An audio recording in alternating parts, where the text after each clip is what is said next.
1912 में डूबा था एक ऐसा जहाज जिसे डूब ना सकने वाला जहाज कहा जा सकता था। लेकिन क्या वाकई वो बर्फ का टुकड़ा उसकी तबाही की वजह था, या वजह थी इंसानी गलतियां और ओवर कॉन्फिडेंस?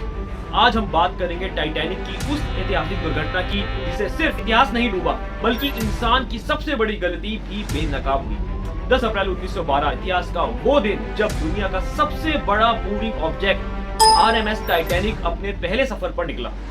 यह उस दौर का सबसे महंगा, सबसे लग्जरी और सबसे एडवांस जहाज माना जाता था। इस पर यात्रा कर रहे थे बड़े बिजनेसमैन, नामचीन हस्तियां, खुद टाइटैनिक के वाइस प्रेसिडेंट और कई सौ यात्री, कुल 500 से अधिक लोग। लंदन से न्यूयॉर्क तक का यह 6 दिन का सफर, जिसकी जिम्मेदारी कैप्टन एडवर्ड स्मिथ को सौंपी गई।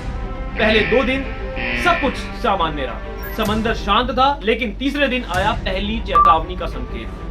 रेडियो स्टेशन को इमरजेंसी सिग्नल मिला जिसमें आगे आइसबर्ग की जानकारी दी गई और स्पीड कम करने की सलाह दी गई।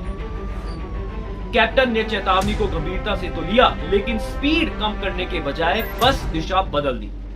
5वें दिन फिर एक चेतावनी आई, इस बार एक और बड़े आइसबर्ग को लेकर, और इसके बाद पूरे दिन 6 और सिग्नल्स दिए गए। लेकिन एडवर्ड स्मिथ को अपने जहाज की ताकत पर इतना भरोसा था कि उन्होंने सारे संकेतों को नजरअंदाज कर दिया। और नतीजा 14 अप्रैल की रात 11:30 बजे टाइटैनिक एक विशाल आइसबर्ग से टकरा गया। जहाज को गहरे नुकसान हुए और महज 2.5 घंटे में यह जहाज डूब गया। इस हादसे में करीब 1500 लोगों की जान चली गई, जिनमें खुद कैप्टन स्मिथ भी शामिल थे।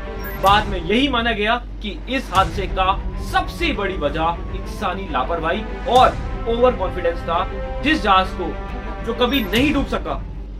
टाइटैनिक सिर्फ एक जहाज नहीं था, वो एक सबक था। जिंदगी में भी कई बार हमें सिग्नल्स मिलते हैं कि हमें रुकना चाहिए और कुछ बदलना चाहिए, किसी से दूर होना चाहिए। लेकिन अगर हम वो संकेत नहीं समझते तो कभी कभी डूबता हुआ टाइटैनिक नहीं, हमारी अपनी जिंदगी डूब जाती है।